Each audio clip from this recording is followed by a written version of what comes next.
global shutter cameras are more suitable for capturing high-speed, moving objects compared to rolling shutter cameras. This video provides a detailed exploration of the imaging characteristics of the global shutter.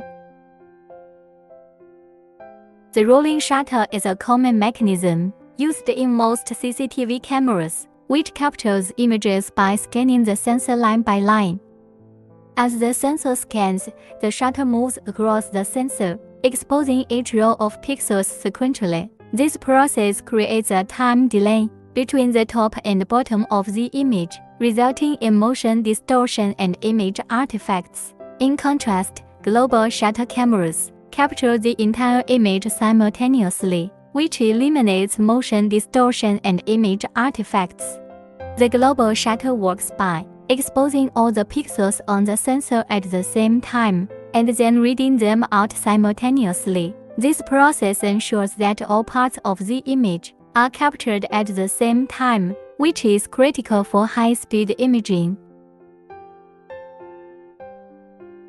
From this schematic diagram, it can be intuitively seen that when a person moves a larger block, the imaging of rolling shutter will tilt. This is also the formation principle of the jelly effect that we often talk about. Let's take a look at the comparative testing of actual scenarios. Scenario 1. Fix the camera on the car to simulate the application of an onboard photoelectric turntable.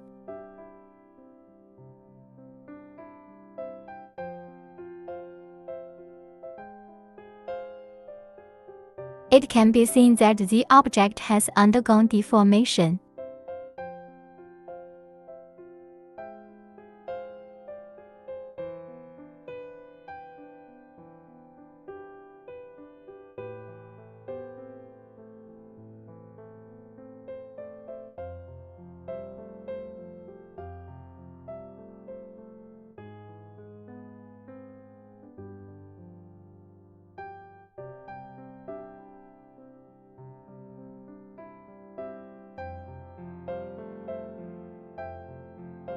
Scenario 2. Handheld camera shaking, simulating the camera being controlled inside the photoelectric turntable.